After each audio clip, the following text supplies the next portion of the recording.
I want to get now to former National Security Advisor to Vice President Cheney, John Hanna. John, you see the video there, Trey's report.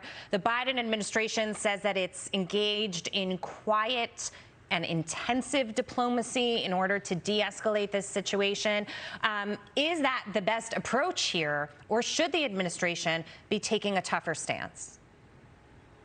No, I think at this point, Jackie, that the Biden administration and the president himself deserve quite a bit of credit. They're trying to give the Israel Defense Forces the time they need to really fight back against this war of aggression that's been imposed on them by Hamas, firing thousands of rockets into central Israel, attacking Israeli civilian population centers.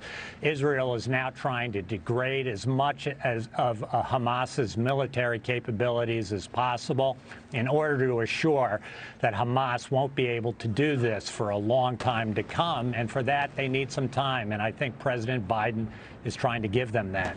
Okay, so you agree with the approach. But I want to ask you about this because the New York Times is writing, and some other outlets as well, that essentially, Trump's policies, his Abraham Accord, which people were praising for making strides in the Middle East that we haven't seen before, that this essentially set up a situation, the situation that we're seeing now, empowering Israel in a certain way. Some people will say that's absolutely not true, and that this is Hamas, being backed by Iran. And coming at us for different, or coming at Israel for different reasons. I'm curious what your take is on the origin of what's happening right now. Oh, I think this has nothing to do with the strength of the U.S.-Israel relationship, Jackie. If anything, Hamas and its Iranian sponsors, its sponsors from Hezbollah in Lebanon, are lobbing these rockets precisely to cause civilian casualties, not only amongst Israelis, but amongst Palestinians, that they can then use to fuel international outrage, with an ultimate target of being to actually undermine the strength of the U.S.-Israel relationship. So I think at this point in time, demonstrating that that tactic won't work, that Iran, Hezbollah, Hamas will be losers in this. This will strengthen the U.S.-Israel relationship.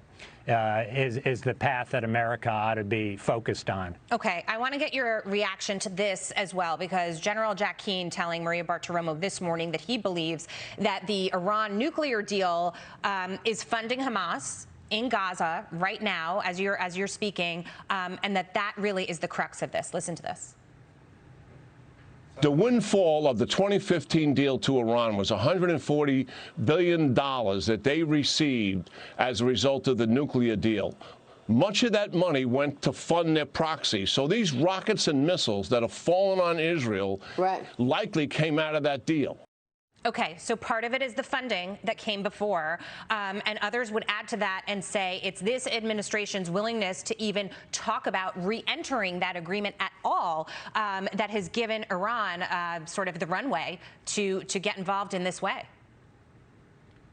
Well, listen, first, I agree entirely that Hamas's main sponsor is the Iranian Revolutionary Guard. Both their financing and the weapons, including the missiles that are now landing on Israeli population centers, all come from Iran. And I also agree that it would be a terrible mistake for the United States to re-enter that nuclear deal. One, because it will not permanently end the Iranian nuclear program. It will only temporarily pause it, and it offers a U.S. blessing to Iran becoming a nuclear weapons threshold state in less than 10 years. But it also will put tens of billions of dollars into the hands of the Revolutionary Guards, who will spread it around to its proxies to fund what they've called a ring of fire that encircles Israel and all of America's Arab allies in the region, that puts them under threat. And you'll basically end up having the United States fund Iran's imperial project across the Middle East. I want to get your take on Netanyahu and how he's handling this, because many say that he is essentially clinging to power. He has no incentive for a ceasefire at this point if it's really all about him and his story and his involvement here. Your thoughts on how he's handling it, how you expect him to handle it as we move forward? Listen, I don't think Prime Minister Netanyahu wanted this kind of conflict. He doesn't want thousands of rockets aimed at Israeli citizens, killing Israeli citizens. You have to say, though, that one of the outcomes, maybe unintended, of this conflict is that Hamas has actually strengthened Prime Minister Netanyahu, because he's made it impossible for a coalition of anti-Netanyahu parties to form in this context, in part because they would have had to rely on an Israeli Arab party. And with this conflict has now so fueled an internal conflict in Israel between Jewish citizens and Arab citizens that it's made that coalition impossible. And everybody is now rallying around the flag in Israel, and that means rallying around Prime Minister Netanyahu to some extent. John Hannah, great to see you. Thank you. Thank you.